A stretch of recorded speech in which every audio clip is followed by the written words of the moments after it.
warahmatullahi wabarakatuh. Kami dari kelompok 2 akan mempresentasikan hasil kerja kelompok kami dengan mata kuliah Audit Sistem Informasi yang bertemakan analisis tingkat kematangan dan perancangan peningkatan layanan sistem informasi Rektorat Universitas 17 Agustus 1945 Surabaya. Sebagai pemateri pertama, Hairunisa Boruniborhu dengan NIM 049. Latar belakang. Saat ini teknologi informasi atau TI sebagai suatu bagian yang sangat krusial bagi perusahaan atau lembaga-lembaga yang berskala enterprise. Perusahaan atau lembaga menempatkan teknologi menjadi suatu hal yang bisa mendukung di suatu pencapaian planning strategis perusahaan untuk mencapai sasaran tujuan, visi serta misi perusahaan atau lembaga tersebut. Perusahaan atau lembaga tersebut menerapkan suatu sistem informasi yang dapat memenuhi kebutuhan perusahaan dalam mencapai kebutuhan perusahaan pada pencapaian tujuannya. Contohnya, untuk menaikkan aktivitas operasional kerja. Manfaat teknologi informasi tidak hanya untuk menaikkan aktivitas operasional kerja, namun juga memberikan keuntungan serta nilai tambah bagi perusahaan atau lembaga tersebut. Dengan aneka macam keuntungan serta pentingnya teknologi informasi, Universitas 17 Agustus 1945 Surabaya menerapkan ke dalam proses operasionalnya. Bisa menggunakan teknologi informasi untuk layanan administrasi, fasilitas komunikasi, membantu mengambil keputusan dan proses bisnis akademiknya. Dengan menerapkan teknologi informasi di Universitas 17 Agustus 1945 Surabaya mampu meningkatkan kualitas layanan sistem informasi akademik, khususnya pada sistem informasi kantor rektor. Informasi rektorat sistem memiliki sistem informasi manajemen lainnya, salah satunya adalah SIM Untak atau Sistem Informasi Manajemen Universitas 17 Agustus 1945 Surabaya.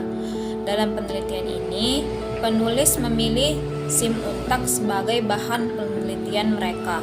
SIM Untak adalah sistem informasi akademik di lingkungan Universitas 17 Agustus 1945 Surabaya. Siswa dan guru dapat mengakses seluruh sistem informasi di lingkungan Universitas 17 Agustus 1945 Surabaya dikelola dengan sangat baik oleh Badan Sistem Informasi atau BSI. SIM Untak yang telah diterapkan di Universitas 17 Agustus 1945 Surabaya jelas perlu mengukur tingkat kematangan untuk mengetahui apakah sesuai dengan yang diharapkan dan mampu melakukan selaras dengan kegiatan. Universitas Uji Coba 17 Agustus 1945 Surabaya. Untuk alasan ini, Anda perlu menjalankan pekerjaan audit untuk tingkat kematangan pelayanan sistem informasi. Ketika Anda menjalankan proses audit, Anda dapat melihat bahwa adalah nilai tingkat kematangan sistem. Selain proses audit, mampu menghasilkan rekomendasi untuk positif sehingga dapat mendukung dalam mencapai Renstra Universitas 17 Agustus 1945 Surabaya dalam mencapai tujuan, visi dan misinya. Dalam penelitian ini, semua penulis menggunakan kerangka kerja COVID-5 sebagai standar penelitian mereka. COVID-5 atau Control Objectives for Information and Relay Technology adalah standar komprehensif yang dikembangkan oleh IT Governance Institute untuk membantu perusahaan dalam lembaga mencapai tujuan mereka dan menghasilkan nilai melalui tata kelola dan manajemen yang efektif teknologi informasi. COVID-5 berguna bagi pengguna IT untuk mendapatkan kepercayaan akan kendala sistem informasi atau aplikasi yang digunakan. Sementara Manajer diuntungkan dalam keputusan dengan menyusun rencana strategis IT, menentukan arsitektur informasi, dan membuat keputusan pada akuisisi atau pembelian dan inventaris organisasi. COBIT 5 dirancang untuk terdiri dari 37 target control yang terkandung dalam 5 domain. Domain tersebut adalah AVO atau Analyze, Plan, dan Organize, BAI atau Build, Acquire, Develop, MIA atau Monitor, Evaluate, dan Evaluate, DSS, Delivery, Service, and Support, dan EDM, Evaluate, Direct, and Monitor. Salah satu domain yang dipilih peneliti dalam COBIT 5 adalah Service and Support.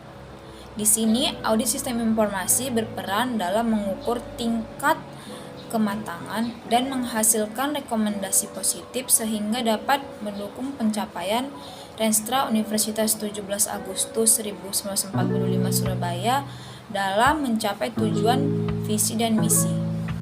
Tinjauan pustaka. Definisi tata kelola teknologi informasi telah dikemukakan oleh para ahli antara lain karena tata kelola teknologi informasi merupakan bagian integral dari manajemen organisasi yang meliputi kepemimpinan, struktur data, dan proses organisasi.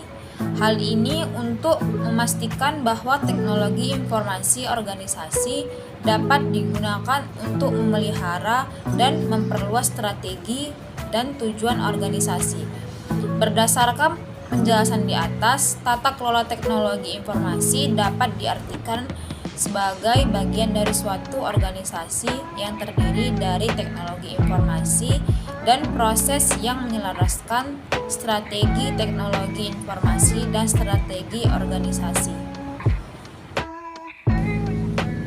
COBIT adalah standar yang dianggap sebagai standar paling komprehensif untuk audit TI karena terus dikembangkan oleh organisasi non-pemerintahan operasional auditor yang tersebar di hampir seluruh negara. COBIT memfasilitasi pengembangan aturan yang jelas dan praktik terbaik untuk manajemen IT dalam organisasi. Model referensi proses dalam COBIT 5, yaitu kerangka kerja COBIT 5 terdiri dari 5 domain, masing-masing dengan deskripsi rinci dan pedoman komprehensif yang ditunjukkan untuk tata kelola perusahaan dan manajemen TI. Selanjutnya, maturity level. Konfrendensi antara jumlah objek atau nilai klasifikasi dan nilai absolut atau maturitas model dilakukan dengan menghitung sebagai indeks dengan rumus, yaitu indeks sama dengan jawaban per pertanyaan kuesioner.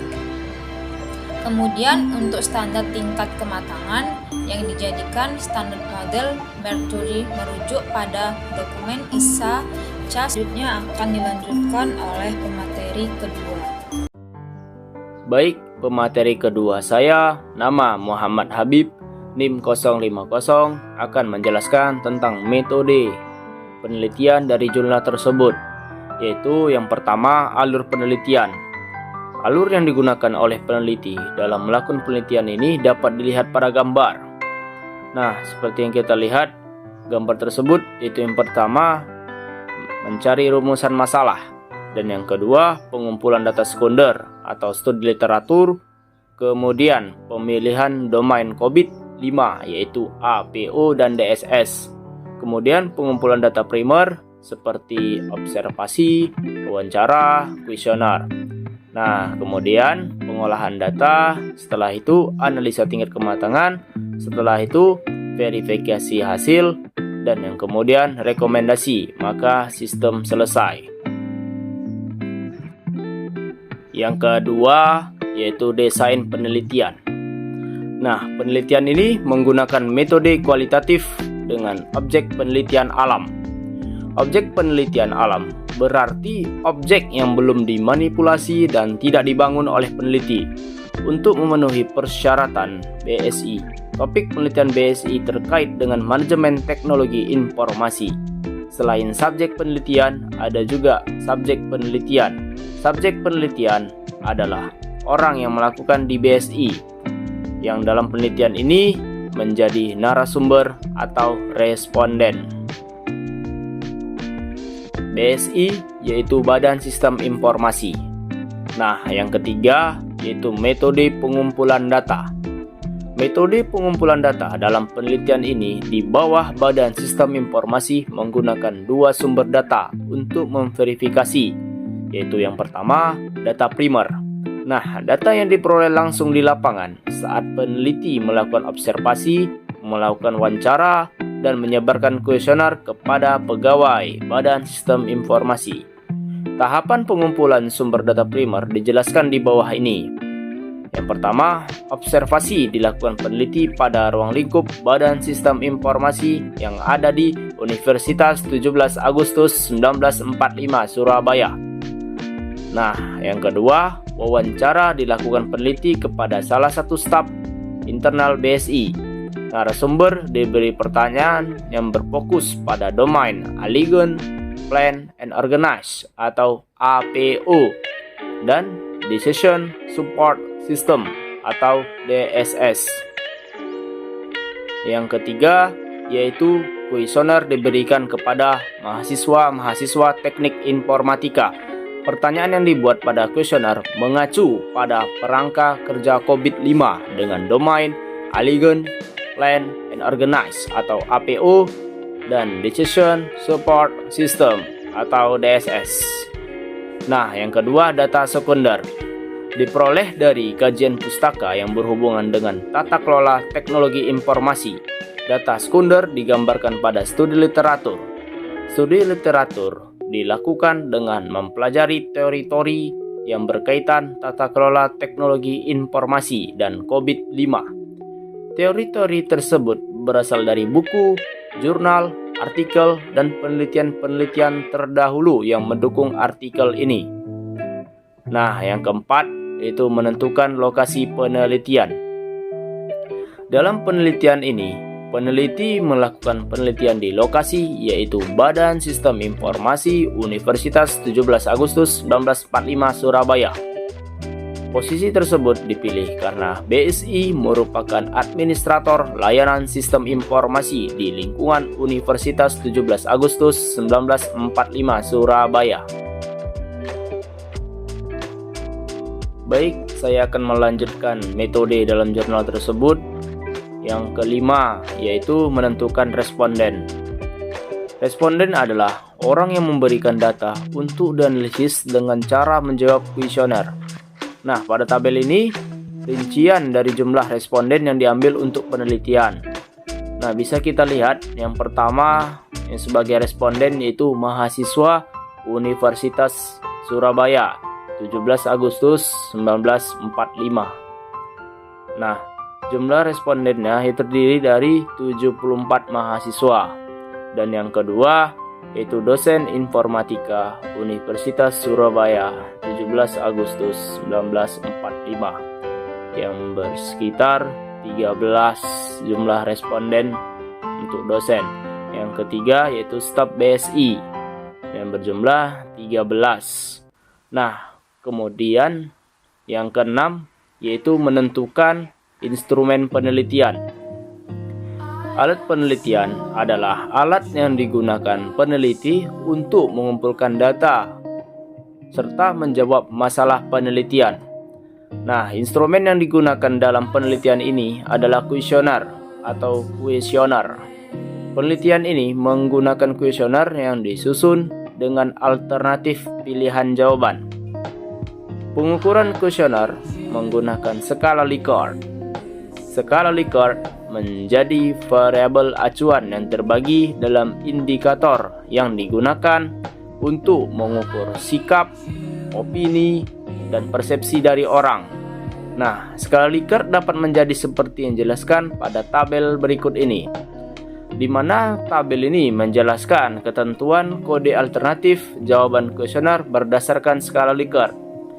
Bisa kita lihat yaitu alternatif jawabannya, yang pertama SS, kedua S, yang ketiga CS, yang keempat TS, dan yang kelima STSS. Nah, dari situ kita dapat keterangan jawabannya, yaitu SS sangat setuju, S setuju, CS cukup setuju, TS tidak setuju, dan STS yaitu sangat tidak setuju. Itu dengan membagikan kode alternatif, yaitu sangat setuju diberi poin kode 5, dan yang kemudian setuju diberi kode bagian 4, yang ketiga yaitu cukup setuju dibagi kode yaitu 3, dan yang kedua yaitu tidak setuju dibagi kode 2, dan terakhir sangat tidak setuju dibagi kode 1. Dan yang ketujuh yaitu perancangan sistem. Sebelum membangun sebuah sistem, langkah pertama yang harus dilakukan adalah membuat rancangan sistem. Langkah ini dilakukan agar dapat menentukan seperti apakah nantinya sistem tersebut dibentuk, fitur-fitur apa saja yang akan dimasukkan dalam sistem tersebut, dan bagaimana sistem itu akan bekerja agar bisa menjadi sistem yang memenuhi tujuan awal pembuatan sistem. Perancangan akan dijelaskan sebagai berikut, yaitu yang pertama DFD dan RD. DFD, Data Flow Diagram, yaitu representasi grafis dari aliran data sebuah sistem informasi yang tersusun dari notasi-notasi yang saling berhubungan satu sama lain untuk menggambarkan proses dari sistem tersebut. Data flow diagram sering digunakan sebagai langkah awal untuk membuat ikhtisar perancangan sistem. Nah, DFD dibagi dalam dua jenis, yaitu diagram konteks dan diagram level. Diagram konteks seperti yang tersaji pada gambar yang telah kami terangkan, yaitu diagram level tertinggi, yaitu menggambarkan hubungan sistem dengan lingkungan lainnya. Yaitu yang pertama, user melakukan data responden, data jawaban. Kemudian COVID-5 tools ini akan memproses dari data responden hasil APO dan hasil DSS. Kemudian sama juga seperti admin. Nah, yang pertama yaitu admin melakukan data jawaban, data struktur, dan lain-lain. Kemudian memproses dari COVID-5 sistem ini, yaitu menghasilkan itu hasil DSS, hasil APO, data jawaban, data rekomendasi. Nah, diagram admin. Nah, yang pertama dapat kita lihat yaitu data responden. Yang pertama yaitu 1.0 melakukan pendataan responden. Nah, data responden ini akan terkirim ke data store responden. Nah, yang admin ini terus melakukan data kuesioner, yaitu 2.0 melakukan pendataan kuesioner, itu mengirim ke data store kuesioner. Kemudian yaitu data soal, yaitu 2.0 melakukan pendataan soal kuesioner. Nah, data soal ini akan terkirim ke data store soal. Dan yang ke data jabatan yaitu melakukan pendataan jabatan, akan mengirimkan ke data store jabatan. Nah, yang ke terakhir yaitu data struktur, yaitu melakukan pendataan struktur, maka akan terkirim ke data store pendataan struktur. Sedangkan diagram admin atau DFD admin yaitu yang pertama user, itu 1.0 melakukan pendataan user atau responden. Nah, akan terkirim data responden yaitu ke data store responden. Kemudian user melakukan yaitu 2.0 memberi jawaban kuesioner, yaitu akan data jawaban terkirim ke data store jawaban. Yang kedua yaitu ERD atau Entity Relationship Diagram. ERD adalah salah satu model yang digunakan untuk mendesain database dengan tujuan menggambarkan data yang berrelasi pada sebuah database. Pada gambar ini kami menerangkan dari dalam jurnal tersebut yaitu gambar ERD sebagai user. Nah, responden ini kan seperti user, itu menjawab soal dan memiliki detail jawaban, di mana responden ini memiliki atribut, soal ini memiliki atribut, dan memiliki detail jawaban memiliki atribut, dan jabatan memiliki atribut. Baiklah, saya pemateri ketiga, nama Anjas Maratarigan, NIM 053. Perancangan user interface. User interface adalah tampilan grafis yang berhubungan langsung dengan pengguna atau admin dan user. User interface inilah yang menjadi tampilan untuk memudahkan pengguna dalam melakukan aktivitas pada sistem. Oleh karena itu, peneliti diharuskan membuat desain user interface yang efisien dan mudah dioperasikan oleh penggunanya. Di bawah ini merupakan tampilan user interface dari sistem informasi COVID-5 tools yang dibangun.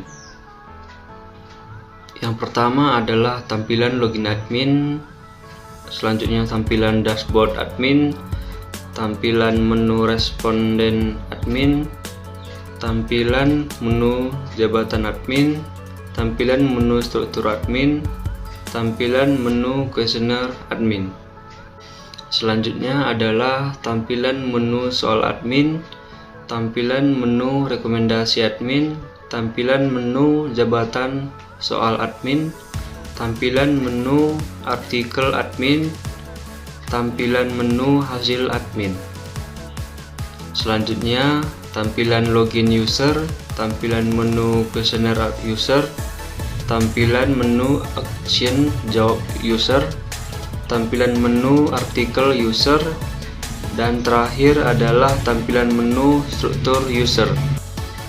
Selanjutnya, melakukan pengumpulan data. Pengumpulan data dalam penelitian ini dilakukan dengan menyebarkan angket atau kuesioner.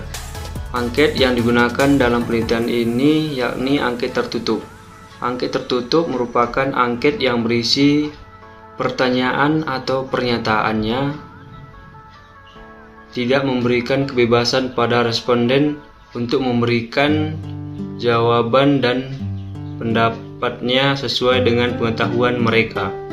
Hal ini dilakukan agar jawaban dan responden tidak keluar dari fokus pertanyaan atau pernyataan yang telah disediakan.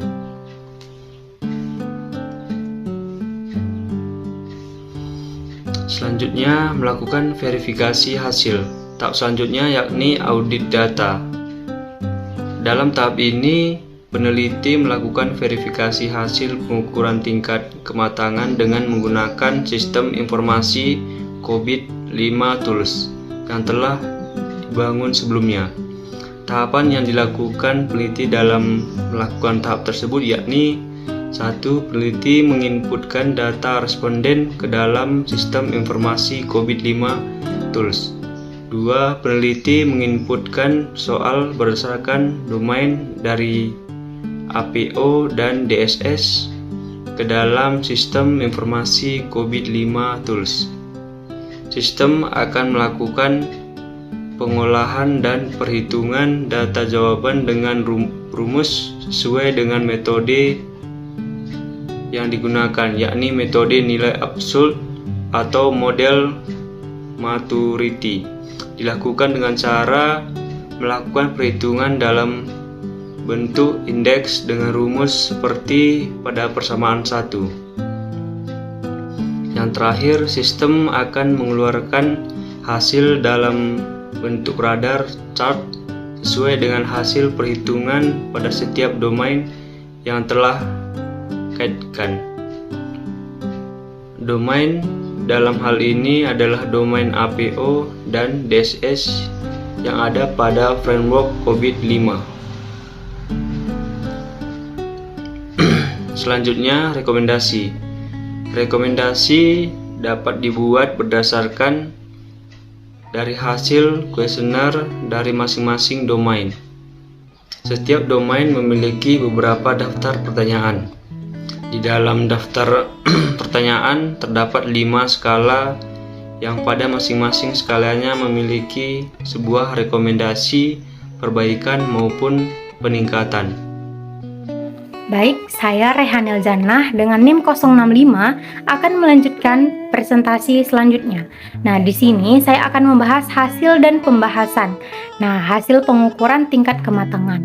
Nah, pengukuran dilakukan dengan cara membagikan kuesioner kepada responden untuk melakukan pernyataan mengenai tingkat kematangan layanan sistem informasi Rektorat yang berfokus pada domain APO dan DSS. Nah, pengukuran ini menggunakan skala Likert. Nah, pada tahap pengolahan data kuesioner ini menggunakan metode nilai absolut atau metode maturity. Nah, berikut ini ada sedikit gambaran tentang perhitungan domain APO serta radar chart APO dan hasil perhitungan domain DSS-nya. Nah, di samping ini kalian bisa lihat beberapa hasil dan pembahasannya.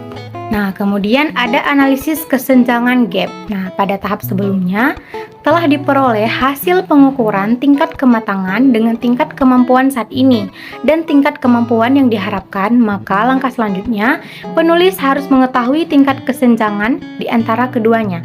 Nah, pada analisa kesenjangan saat ini terjadi di antara predictable process dan optimizing process. Nah, di sini di samping ini kalian bisa lihat analisa kesenjangan pada domain DSS dan inilah gambar-gambarannya. Berikutnya ada rekomendasi. Nah, rekomendasi dapat diperoleh setelah mengetahui nilai dari perhitungan kuesioner. Nah, pada domain APO dan DSS dapat ditemukan nilai-nilai yang rendah, di antaranya APO 03 dengan nilai 3,8, APO 05 dengan nilai 3,9, APO 12 dengan nilai 3,6, dan DSS 02 dengan nilai 3,8. Nah, nilai-nilai tersebut dikatakan terendah dikarenakan berada di bawah rata-rata nilai lainnya, yaitu nilai 4. Nah, pada nilai-nilai terendah ini telah diperoleh sebuah rekomendasi perbaikan ataupun peningkatan. Di antaranya adalah rekomendasi berdasarkan APO 03 yang tersaji pada tabel 1, rekomendasi berdasarkan APO 05 yang disebutkan pada tabel 2, nah rekomendasi APO 12 yang dapat dilihat pada tabel 3, dan rekomendasi DSS 02 yang ada pada tabel 4. Nah, berikut ini saya akan menjelaskan dari tabel 1 sampai tabel 4. Nah, pada tabel 1 ada rekomendasi APO 03. Nah, di sini BSI telah mendefinisikan kebutuhan IT dengan baik. Nah, pendefinisian kebutuhan IT harus diperhatikan dan harus ditingkatkan. Hal ini dilakukan agar mampu memenuhi kebutuhan baik di masa sekarang maupun masa yang akan datang. Nah, di sini BSI sendiri telah memiliki arsitektur SI yang sudah menerapkannya dengan baik di lingkungan Universitas pada 17 Agustus 1945 di Surabaya. Nah, pada hal ini harus ditingkatkan dalam penerapannya agar lebih optimal. Nah, salah satunya pada sistem koneksi antar dosen dan mahasiswa. Nah, salah satunya pada koneksi ini penggunaan ini sangat efektif, namun belum merata di kalangan dosen dan mahasiswa sendiri, terutama di luar jurusan teknik informatika. Nah, disarankan membuatkan sistem informasi manajemen ini untuk tugas akhir yang lebih efektif dan efisien, agar dapat mempermudah proses tugas akhir mahasiswa dalam pengumpulan berkas-berkas tugas akhir maupun berkas-berkas yudisium, bimbingan, dan informasi-informasi lainnya. Nah, di sini BSI terlihat cukup baik dalam memantau penggunaan arsitektur SI. Pemantauan penggunaan arsitektur SI ini perlu diperhatikan agar dapat digunakan dengan baik, efektif, dan efisien. Nah, yang kedua di sini ada rekomendasi APO 05. Nah, di sini BSI memiliki portofolio yang cukup baik, akan tetapi hal ini perlu selalu ditingkatkan. Nah, di tabel 3 ada rekomendasi APO 12. Nah, di sini pengidentifikasian risiko-risiko harus selalu dilakukan secara optimal agar risiko-risiko dapat diketahui tingkatan besar maupun kecilnya dampak yang ditimbulkan dari risiko-risiko tersebut. Nah, sehingga BSI dapat mencegah dan meminimalisirkan segala dampak yang ditimbulkan dari risiko-risiko tersebut. Nah, evaluasi terhadap terjadinya risiko-risiko IT selalu dilakukan dan selalu diperhatikan, sebab untuk memperlancar proses bisnis institusi tersebut. Nah, dampak dari risiko-risiko IT yang pernah terjadi sebelumnya dapat dipelajari sehingga di masa depan itu dapat dicegah atau dapat diatasi lebih cepat. Nah, yang keempat ada tabel rekomendasi DSS 02. Nah, di sini BSI melakukan skema klasifikasi dengan baik. Hal ini perlu diperhatikan agar mengetahui tingkatan dari permintaan user tersebut. Nah, di sini BSI memiliki skala prioritas yang lumayan baik pada layanan permintaan user sendiri. Hal ini perlu sedikit ditingkatkan fungsinya. Skala prioritas berguna agar dapat mengetahui tingkatan sebuah prioritas dari permintaan user yang harus direspon. Nah, selanjutnya BSI cukup baik dalam melakukan proses perekapan data dari sebuah insiden yang sudah pernah terjadi sebelumnya. Nah, hal ini harus selalu diperhatikan agar insiden-insiden yang dulu pernah terjadi dapat dicegah dan dipelajari serta diatasi dengan lebih baik. Nah, begitulah hasil dan pembahasan analisis tingkat kematangan dan perencanaan peningkatan layanan sistem informasi Rektorat Universitas pada 17 Agustus 1945 di Surabaya. Baiklah, saya pemateri kelima, nama Maulida Tusannya, NIM 070. Materi selanjutnya yaitu kesimpulan. Berdasarkan hasil observasi, wawancara, dan perhitungan kuesioner yang dilakukan oleh penulis, dapat disimpulkan bahwa tingkat kematangan BSI yang berfokus pada APO dan DSS berada pada level predictable process dan optimasi proses. Dari hal tersebut, kesimpulan dapat ditarik untuk masing-masing dari proses APO dan DSS, diantaranya adalah sebagai berikut. 1. Dalam proses APO 01 menganalisis kerangka kerja manajemen IT, ukuran tingkat kematangan APO 01 adalah level 5 atau proses optimasi dengan skor 5. Jadi proses ini adalah proses dengan nilai sangat tinggi dan nilai harapan. Yang kedua yaitu proses APO 02 membahas strategi manajemen. Pengukuran tingkat kematangan APO 02 berada pada level predictable process dengan skor. Jadi proses ini adalah proses dengan nilai yang hampir mendeteksi level yang diharapkan. Yang ketiga yaitu pada proses APO 03 membahas tentang mengelola arsitektur enterprise. Pengukuran tingkat kematangan APO 03 berada pada level 4 atau predictable process dengan skor 3,8, di mana proses ini merupakan salah satu proses dengan nilai yang rendah. Diperlukan sebuah peningkatan agar mencapai level berikutnya. Yang keempat yaitu pada proses APO 04 membahas tentang mengelola inovasi. Pengukuran tingkat kematangan APO 04 berada pada level 4 atau predictable process dengan skor 4,4, di mana proses ini merupakan salah satu proses dengan nilai yang tinggi dan hampir mendekati dengan level yang diharapkan. Poin yang kelima yaitu proses APO 05 membahas manajemen portofolio. Maturity measurement APO 05 berada pada level predictable process dengan skor 3,9.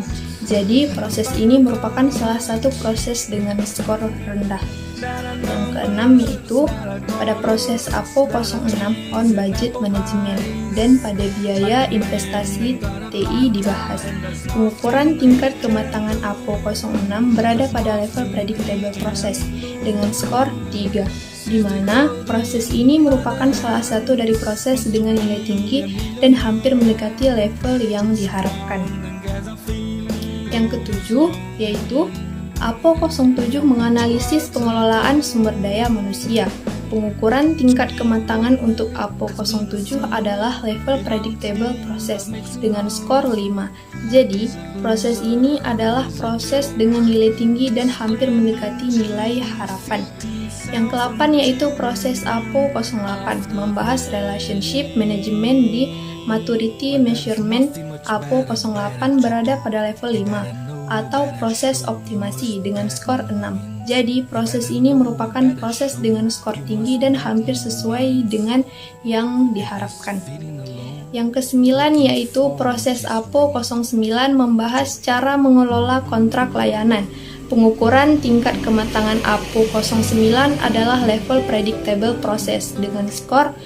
Jadi, proses ini adalah proses dengan nilai tinggi dan hampir mendekati nilai harapan.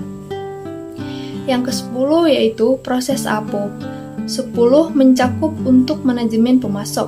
Maturity Measurement APO 10 berada pada level Predictable Process dengan skor. Proses ini menjadi proses dengan skor tinggi dan mendekati nilai yang diharapkan. Yang ke-11 yaitu dalam proses APO 11 membahas tentang manajemen mutu. The APO 11 Maturity Measurement berada pada level Predictable Process dengan skor 5. Proses ini menjadi proses dengan skor tinggi dan mendekati nilai yang diharapkan. Selanjutnya yaitu proses APO 12 mencakup manajemen resiko. The APO 12 Maturity Measurement berada pada level Predictable Process dengan skor 3,6. Proses ini menjadi proses dengan nilai yang sangat rendah, yaitu dari nilai yang ada pada proses APO lainnya. Selanjutnya yaitu pada manajemen keamanan dibahas dalam proses APO. Pengukuran tingkat kematangan APO 13 berada pada level proses yang dapat diprediksi dengan skor. Jadi proses ini merupakan proses dengan skor tinggi dan hampir sesuai dengan nilai yang diharapkan. Proses DSS 01 adalah membahas manajemen operasi. Maturity Measurement DSS 01 berada pada level Predictable Process dengan skor. Jadi proses ini merupakan proses dengan skor tinggi dan hampir sama dengan skor ekspektasi. Yang ke-15 yaitu dalam prosesnya DSS 02 menganalisis penanganan permintaan dan kejadian layanan. Ukuran pematangannya DSS 02 berada pada level Predictable Process dengan skor 3,8. Proses ini adalah proses dengan nilai rendah dari nilai pada proses DSS lainnya. Poin 16 yaitu DSS 03 membahas manajemen masalah. Maturity Measurement DSS 03 berada pada level Predictable Process dengan skor 4,5. Proses ini menjadi proses dengan skor tinggi dan hampir sama dengan nilai ekspektasi. Yang ke-17 yaitu proses DSS 04, analisis manajemen kontinuitas layanan. Pengukuran tingkat kematangan DSS 04 berada pada level Predictable Process, skor 4,5, sehingga proses ini merupakan proses dengan nilai tinggi dan hampir sesuai dengan nilai yang diharapkan. Yang terakhir yaitu dalam proses DSS 05 menganalisis pengolahan layanan keamanan. Pengukuran tingkat kematangan DSS 05 adalah level Predictable Process dengan skor 4,5. Jadi, proses ini adalah proses dengan nilai tinggi dan hampir mendekati nilai yang diharapkan. Baiklah, yang terakhir yaitu saran.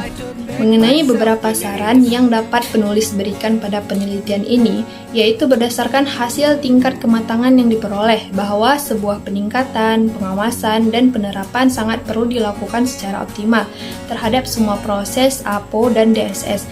Hal itu berguna agar proses-proses bisnis BSI bisa berjalan lancar secara konsisten, sesuai target dan sesuai visi dan misi yang dibawanya. Baiklah, sekian presentasi dari kelompok 2. Lebih dan kurang kami mohon maaf. Assalamualaikum warahmatullahi wabarakatuh.